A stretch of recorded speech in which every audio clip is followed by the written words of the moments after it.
அஸ்ஸலாமு அலைக்கும். Hi friends, எல்லோரும் எப்படி இருக்கீங்க? இன்றைக்கி நம்ம ரொம்ப சூப்பர் டேஸ்டியான துபாயிலையும் கத்தார்லையும் ரொம்பவே ட்ரெண்டிங்காக போயிட்டு இருந்த இந்த இஃபா சிக்கன் எப்படி செய்யலான்னு தான் பார்க்க போகிறோம். இப்போ இந்தியாவில் ட்ரெண்டிங் ஆகிட்டு இருக்கு. கண்டிப்பாக நீங்களும் உங்கள் வீட்டில் ட்ரை பண்ணி பாருங்கள்.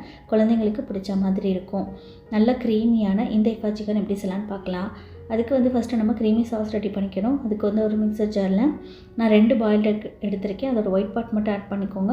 எல்லோ சேர்க்க தேவையில்லை. இது கூட 3/4 டேபிள் ஸ்பூன் அளவுக்கு சுகர், கொஞ்சமாக சால்ட்டு, 1 டேபிள் ஸ்பூன் அளவுக்கு வினிகர் ஆட் பண்ணியிருக்கேன். இது கூட 4-5 பல் பூண்டு ஆட் பண்ணிக்கோங்க. 2 ஸ்லைஸ் சீஸ் ஆட் பண்ணிக்கிறேன்.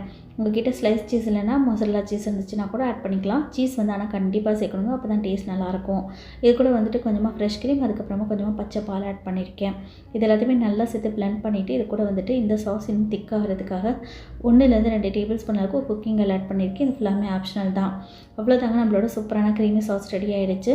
நெக்ஸ்ட்டு நம்ம சிக்கன் மேரினேட் பண்ணி எடுத்துக்கலாம். சிக்கனை ஒரு ஃபோர்க் வச்சு இல்லை கம்பி வச்சு நல்லா குத்தி எடுத்துக்கோங்க, இல்லைனா தட்டி எடுத்துக்கோங்க. இப்போ இந்த சிக்கனுக்கு பேசிக் மசாலாஸ் தான் ஆட் பண்ணிக்கணும். ஒரு பவுலில் Kashmiri red chilli powder, normal chilli powder, paprika powder, தனியா பவுடர், இது கூட மஞ்சள் தூள், கரம் மசாலா, அதுக்கப்புறம் மிளகுத்தூள், இது கூட கொஞ்சமாக ஃபுட் கலர் ஆட் பண்ணியிருக்கேன். ஃபுட் கலர் தேவையில்லைன்னா ஸ்கிப் பண்ணிக்கலாம். இது ஃபுல்லாமே ஆப்ஷனல் தான்.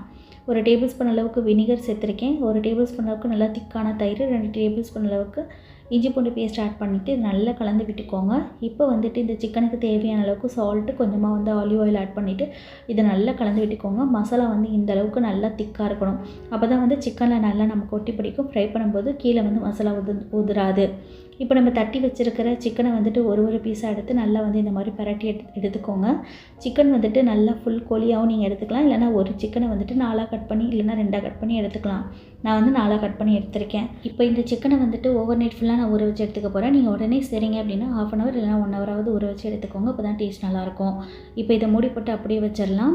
இதோட ஃபுல் டீட்டெயில்ஸ் ரெசிபி உங்களுக்கு வேணும் அப்படின்னா ப்ளே பட்டனில் லிங்க் கொடுக்குறேன். ஃபுல் வீடியோவை அப்லோட் பண்ணிக்கி தேவைப்படுறாங்க, செக் பண்ணி பாருங்கள். இப்போ இந்த சிக்கனை ஃப்ரை பண்ணி எடுத்துக்கலாம். அதுக்கு ஒரு கிரில் பேன் எடுத்திருக்கேன். நார்மல் பேனில் கூட நீங்கள் ஃப்ரை பண்ணி எடுத்துக்கலாம். இதில் கொஞ்சமாக ஆலிவ் ஆயில் ஆட் பண்ணியிருக்கேன். லோ டு மீடியம் ஃப்ளேம் வச்சுட்டு நல்லா 2 சைடுமே கிறிஸ்பி ஆகிறது வரை ஃப்ரை பண்ணி எடுத்துக்கோங்க.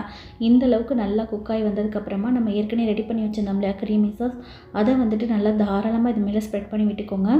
நல்லா இந்த அளவுக்கு நீங்கள் சேர்த்திங்கன்னா தான் சாப்பிட்றதுக்கு டேஸ்ட் நல்லா ஜூஸியாக க்ரீமியாக சூப்பராக இருக்கும். இதை மூடி போட்டுட்டு ஒரு 2-3 நிமிஷம் அப்படியே விட்டுருங்க. 2 நிமிஷத்துக்கு அப்புறமா அடுப்பு ஆஃப் பண்ணிவிட்டு நல்லா சுட நல்லா சூப்பரான கிறிஸ்பியான ஒரு பரோட்டா, இல்லைனா ஹுபூஸ், இல்லைனா சப்பாத்தியோட வச்சு ட்ரை பண்ணி பாருங்கள்.